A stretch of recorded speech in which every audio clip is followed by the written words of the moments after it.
पूरी दुनिया के कॉन्स्टिट्यूशन में विश्व कल्याण की बात नहीं कही गई है, संविधान के आर्टिकल 51 में विश्व कल्याण की बात कही गई है। इसमें कहा गया है सरकार की ड्यूटी है विश्व शांति के लिए प्रयास करे। धर्म की जय हो तब होगी जब धर्म क्या है, अधर्म क्या है, ये हमारे एजुकेशन सिस्टम में आएगा। अधर्म का नाश तब होगा जब कानून व्यवस्था सठे साठ्यम समाचरे सिद्धांत के अनुसार होगी।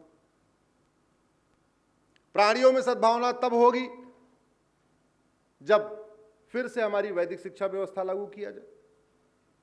और विश्व कल्याण तब होगा जब एक व्यापार नीति हो, एक रोजगार की नीति हो, एक व्यापार संहिता हो। ऐसे व्यापार पे कंप्लीट प्रतिबंध लगाया जाए जो मानवता के खिलाफ है, भारतीय संस्कारों के खिलाफ है। भाई हुक्का बार खोलना, इससे कोई लाभ है क्या भारत को, भारतीय संस्कृति को, भारतीय परंपरा को? डांस बार से कोई लाभ है? बियर बार से कोई लाभ है? सुट्टा बार से कोई लाभ है? पता नहीं कैसे कैसे बार खोलते रहते हैं जिससे अशांति फैलती है। अल्टीमेटली जब अशांति फैलती है तो लोग पुलिस को गाली देते हैं कि देखो तो शांति स्थापित नहीं कर पा रहे। अशांति फैलवा कौन रहा है? जो लाइसेंस दे रहा है। और गजब का पाखंड चल रहा है। एक डिपार्टमेंट शराब खोलने की फैक्ट्री लाइसेंस देता है, दूसरा डिपार्टमेंट शराब बेचने का लाइसेंस देता है, तीसरा डिपार्टमेंट प्रचार करता है शराब पीना स्वास्थ्य के लिए हानिकारक है। कैसा मिला जुला खेल देखिए जरा। एक डिपार्टमेंट शराब खुलवा रहा है, फैक्ट्री खुलवा रहा है, दूसरा डिपार्टमेंट बियर बार, हुक्का बार, ठुक्का बार, सुट्टा बार, पता नहीं कौन कौन से बार का लाइसेंस दे रहा है, तीसरा डिपार्टमेंट कह रहा है शराब पीना स्वास्थ्य के लिए हानिकारक है, और चौथा डिपार्टमेंट पुलिस वाला पकड़ पकड़ के ठोक ठोक के उसका थाने में डाल रहा है कि शराब पी के गाड़ी चला रहे भाई तुम्हारा चला। जनता को आज तक समझ में नहीं आया। अरे भैया कहते नहीं न रहेगा बांस न बजेगी बांसुरी। शराब का लाइसेंस फैक्ट्री बंद करवा दो, सारा सिस्टम ही खत्म।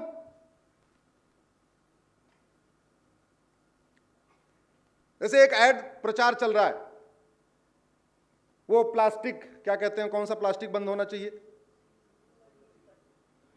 हाँ, अरे वो प्लास्टिक की फैक्ट्री बंद करवा दो, अपने आप बंद हो जाएगा। काहे जनता को कह रहे हो प्लास्टिक, ये रीयूज वाला प्लास्टिक बंद करो बंद करो बंद करो? बनवा कौन रहा है? बेचवा कौन रहा है? और जनता को बोल रहे हैं नहीं नहीं इसको यूज मत करो। यूज नहीं करेंगे तो किसके लिए बन रहा है वो? पाकिस्तान वालों के लिए बन रहा है क्या, या बांग्लादेश वालों के लिए बन रहा है वो? मैं आप लोगों से चर्चा करने के इसलिए कह रहा हूं, इस पे बोलना शुरू करिए, लिखना शुरू करिए, नहीं तो इसी खेल में फंसे रह जाएंगे।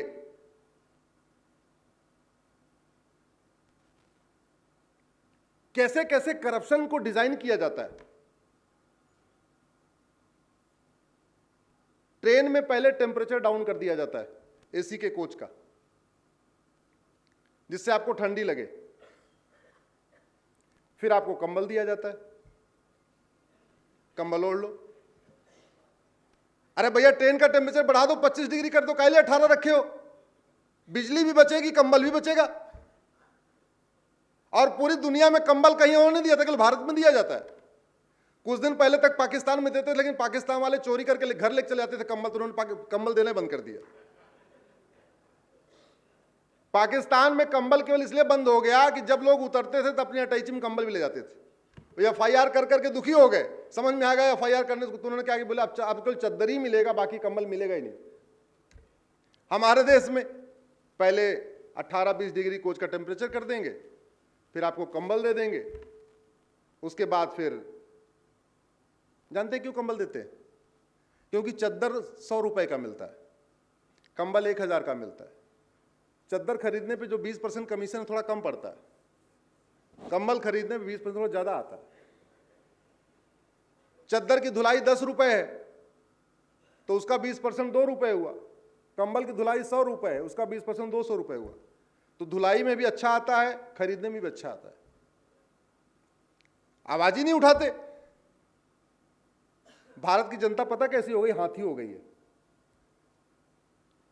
हाथी का बच्चा जब छोटा होता है बड़ा पावरफुल होता है, तो उसको क्या करते हैं, लोहे की मोटी चेन से बांध दिया जाता है।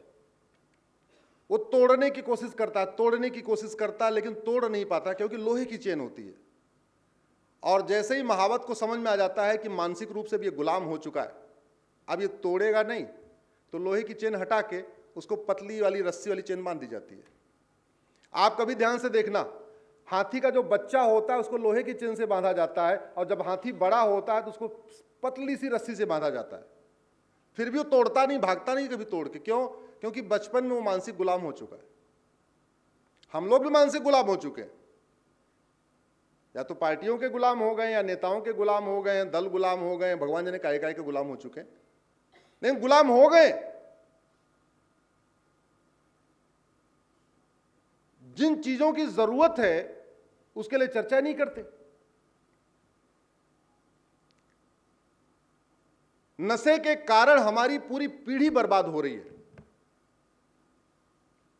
मतलब संस्कृति जो जार नष्ट हो रही है वो तो हो ही रही है, सनातन धर्म जो नष्ट हो रहा है वो तो हो ही रहा है। लड़के पूरी तरीके से शारीरिक रूप से अक्षम होते चले जा रहे हैं। और मैं तो पिछले 2-3 साल में देख रहा हूं कि जो बीमारी मुंबई में थी और दिल्ली में थी, आपके मध्य प्रदेश में पहुंच गई है। आपके मध्य प्रदेश में पहले नशा कम था, अश्लीलता कम थी, जैसी हरकतें वहां के ट्रेन में होती थी ऐसा इंदौर में नहीं होता था। कल ही मैं फ्लाइट से उतरा, जो मैं मुंबई देखता था, देखा मैंने उधर भी इंदौर में कहीं हो रहा था। ये नशे का दुष्परिणाम है। फायदा किसको हो रहा है? चंद लोगों को फायदा हो रहा है। नशा मुक्ति को केंद्र खुलवाना जरूरी है, नशे के खिलाफ कठोर कानून बनाना जरूरी है। हम नशा मुक्ति केंद्र खुलवा रहे हैं, लेकिन नशा तस्करों को फांसी देने, उनकी 100% प्रॉपर्टी जब्त करने, उनकी नागरिकता खत्म करने के लिए कानून नहीं बना रहे। अभी 6 महीने पहले सिंगापुर में एक व्यक्ति के पास 900 ग्राम गांजा मिला, मात्र 900 ग्राम, सीधे उठा के फांसी दे दिया। अब सिंगापुर में कोई गांजा लेके घूमेगा स्कूल के आसपास, कॉलेज के आसपास? नहीं। आप इसको समझने की कोशिश करिए। जैसे हम परमाणु बम बनाते हैं, चलाने के लिए या डराने के लिए? जोर से बोलिए जरा। परमाणु बम कहां चलाते हैं? एक बार हिरोशिमा नागासाकी चला, उसके बाद कहां चल रहा है? सबने बना के रखा हुआ है, हमने भी बनाया है, अमेरिका के पास भी है, रूस के पास भी है, फ्रांस के पास भी है। इतने दिन से यूक्रेन रूस वार हो रहा, परमाणु बम चला गया। परमाणु बम केवल दिखाने के लिए, डराने के लिए बनाया जाता है। हमने अग्नि बना लिया, ब्रह्मोस बना लिया, रोज रोज चलाने के लिए थोड़ी बनाया। हाँ, कभी इमरजेंसी में जरूरत पड़ी तो चलाएंगे, लेकिन किस लिए बनाया? डराने के लिए। ऐसे जो कठोर कानून बनाया जाता है, रोज रोज चलाने के लिए नहीं, रोज सबको फांसी देने के लिए नहीं, ये डराने के लिए बनाया जाता है। और मैं फिर कह रहा हूं, कानून का परिणाम, वही व्यक्ति सामान्य ट्रेन में चलता है, उसका अलग बिहेवियर होता है, मूंगफली खा के छिलका वहीं फेंक देता है। वही व्यक्ति जब मेट्रो में चलता है उसका अलग बिहेवियर होता है। वही व्यक्ति जब फ्लाइट में चलता है उसका अलग बिहेवियर होता है। बिहेवियर अलग अलग बदल कैसे जाता है? व्यक्ति तो वही है, क्योंकि तीनों जगह अलग अलग नियम कानून है, तीनों जगह अलग अलग दंड व्यवस्था है। इसलिए अगर राम राज्य स्थापित करना है तो समाज जितना जागृत हो, समाज जितना सहयोग करे, वो तो अब आवश्यक है, लेकिन उससे ज्यादा है नियम कानूनों को बदला जाए। और नियम कानून को बदलने में कोई बहुत खर्चा नहीं आता। भाई, अपना घर बनाना होता है तो 4 आर्किटेक्ट से बात करते हैं। अपना घर बनाना होता तो आस पड़ोस के मोहल्ले में जाके देखते हैं किसका कैसा घर बना हुआ है। कोई आंख बंद करके घर बनाता है क्या अपना? गांव का गरीब आदमी, किसान भी अपना घर बनाता है तो भी जाके 4 आदमी का घर देख के आता है। मिस्त्री को 4 आदमी का घर दिखाएगा और फिर कहेगा देखो भी ऐसा घर बनाना, इन चारों से हमारा बढ़िया होना चाहिए। पता नहीं हमने कानून के निर्माण में यह प्रक्रिया क्यों नहीं फॉलो किया। कि जब कानून हम बना रहे हैं किसी विषय पे, चाहे नशा तस्करी के खिलाफ बना रहे हैं, मानव तस्करी के खिलाफ बना रहे हैं, भ्रष्टाचार के खिलाफ बना रहे हैं, कालाधन के खिलाफ बना रहे हैं, हवाला के खिलाफ बना रहे हैं, आतंकवाद के खिलाफ बना रहे हैं, जिसके भी खिलाफ बना रहे हैं, तो एक बार देखें तो कि इधर जापान में क्या चल रहा है, अमेरिका में क्या चल रहा है, फ्रांस में क्या चल रहा है, सिंगापुर में क्या चल रहा है। अगर मेरे घर का ताला बार बार टूट रहा है और सराफ साहब का ताला टूट नहीं रहा, तो मैं सराफ साहब से पूछूंगा कि नहीं सराफ साहब आप कौन सा ताला लगाते हो, आपका टूटता नहीं, हमारे हाथ रोज ताला टूट रहा है। पूछेंगे नहीं पूछेंगे। अगर मेरे घर में बार बार बिजली का फ्यूज उड़ रहा है, विधायिका मैडम का फ्यूज नहीं उड़ता, तो मैं विधायिका मैडम से पूछूंगा नहीं पूछूंगा कि मैडम आपने ऐसा कैसी वायरिंग करवा रखी है, आपके यहां तो फ्यूज ही नहीं उड़ता।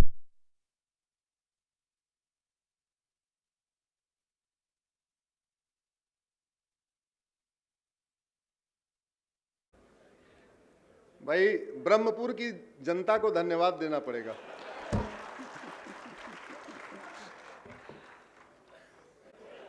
कि फ्यूज की बात आई तो फ्यूज उड़ा दिया।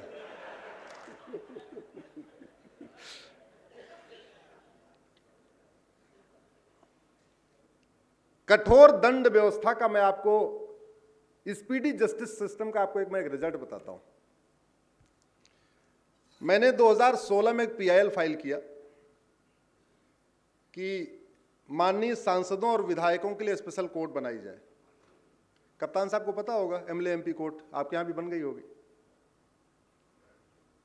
मैडम को शायद नहीं आइडिया होगा, है आपका भी चल रहा है। अच्छा पूर्व विधायक के ज्यादा चल रहा है। हाँ।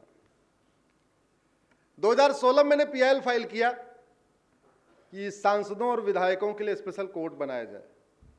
गगोई साहब के यहां मैटर गया, गगोई साहब बोले कि सांसदों विधायकों के लिए क्यों बनाई जाए, सबके लिए क्यों नहीं। हमने कहा सबके लिए संभव नहीं हो पाएगा, तो आप पब्लिक के लिए मत बनाओ, सर्वेंट के लिए बना दो। भाई एमएलए एमपी को पब्लिक सर्वेंट बोलते हैं ना। तो हमने कहा सेवक को ज्यादा तारीख पे तारीख नहीं मिलना चाहिए, सेवक का काम आसानी से हो जाना चाहिए, सेवक को जल्दी जल्दी इसको जो है फैसला कर दीजिए। थोड़ा कुछ कॉन्स्टिट्यूशनल इशू उनको मैंने एक्सप्लेन किया कि पब्लिक सर्वेंट के लिए ये फैसिलिटीज हैं, जब हर जगह व्यवस्था विशेष है तो कोर्ट में भी कर दीजिए। 2017 में गगोई साहब ने ऑर्डर कर दिया कि पूरे देश में सांसदों और विधायकों के लिए एमएलए एमपी कोर्ट बनेगी। 1 साल लग गया वो पूरा प्रक्रिया होने में, कोर्ट स्टैब्लिश होने में, मुकदमे ट्रांसफर होने में। 2018 से कोर्ट फंक्शनल हो गई, एमएलए एमपी कोर्ट, उसको नाम ही है एमएलए एमपी कोर्ट। 2023 तक 300 सांसदों और विधायकों को सजा हो चुकी है।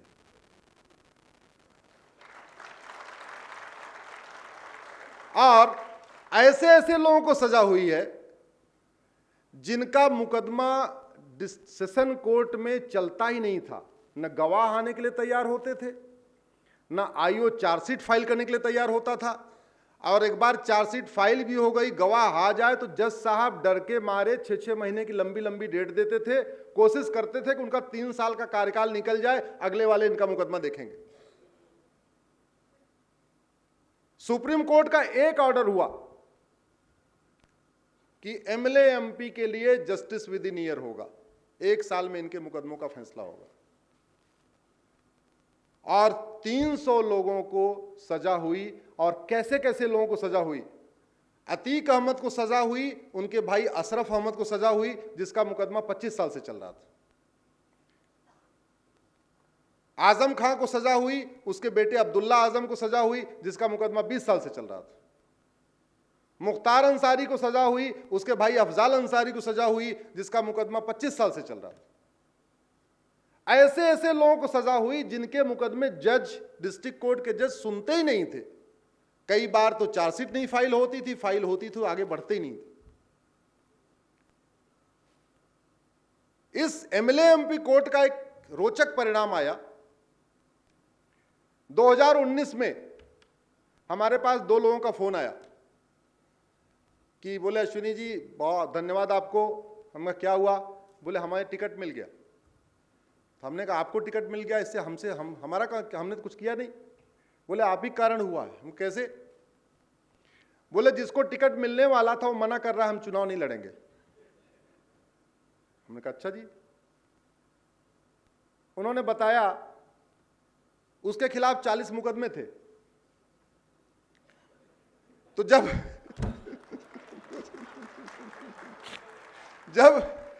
जब उसको टिकट पक्का हो गया तब तक उसको ये कहानी पता नहीं थी कि एमएलए एमपी कोर्ट बन गई है। जब टिकट उसने कंफर्म कर लिया, पार्टी में जैसी व्यवस्था होती है, सब समझदार लोग हैं, इशारा काफी है, उसने करने के बाद अपने वकील को बोला, पार्टी ने बोला कि देखो भाई अब ये कंडीशन है, सुप्रीम कोर्ट का ऑर्डर आया है कि हमें जो क्रिमिनल डिटेल है इसको भी हमें पब्लिश करनी होती है, पेपर में करनी होती है, न्यूज़पेपर में चैनल पे करनी होती है और हमें वेबसाइट पे डालनी होती है। तुम्हारा टिकट तो पक्का हो रहा है लेकिन अपनी पूरी क्रिमिनल हिस्ट्री ला के दो, हमें वेबसाइट पे डालना पड़ेगा। वो मेरी एक अलग PIL थी कि सारे क्रिमिनल डिटेल वेबसाइट पे डालने। तो वो अपने वकील को बोला कि जरा FIR की पूरी हिस्ट्री उठा के दे दो, पार्टी अध्यक्ष जी को देना है, वो वेबसाइट पे डालना पड़ेगा। बोले साहब चुनाव मत लड़ना। वकील ने बोला, बोले क्यों? अरे बोले ऐसे आपका मुकदमा 30-40 साल चलेगा, माहौल अच्छा है, चुनाव आप जीत जाओगे और चुनाव जीत जाओगे आपका मुकदमा एमएलए एमपी कोर्ट में चला जाएगा और 1 साल में फैसला हो जाएगा। ये 40 में से 10-12 ऐसे केस हैं इसमें सजा पक्की है।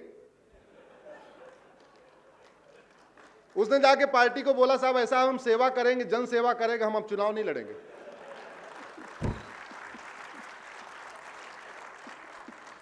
बोले हम जन सेवा करेंगे, हम बस चुनाव नहीं लड़ेंगे। ऐसे 2 लोगों ने टिकट वापस किया। और अभी आप ध्यान देना, 2019 के पहले जितने माफिया चुनाव लड़ चुके थे उनका तो एमएलए एमपी कोर्ट में चला गया, जो जीत चुके हैं। अदरवाइज अब 2019 के बाद माफिया एंट्री नहीं कर रहे हैं। क्यों? क्योंकि जीत गए, एमएलए एमपी कोर्ट में जाएगा, 1 साल के अंदर फैसला हो जाएगा।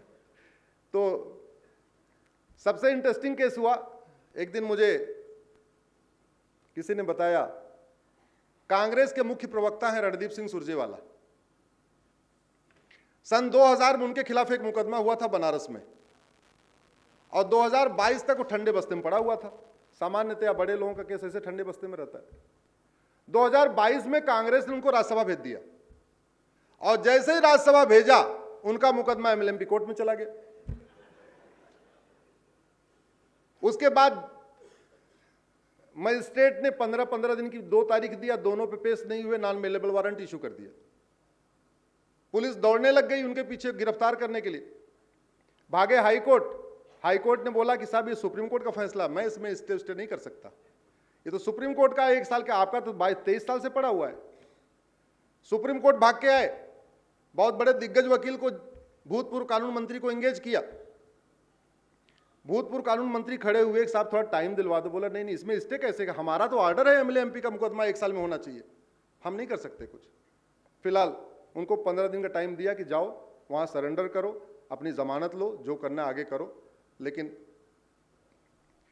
अगर केवल एमएलए एमपी के लिए जस्टिस विद इन ईयर हुआ तो इतना परिणाम आया कि अब गंदे लोग माफिया चुनाव में आने से डर रहे हैं।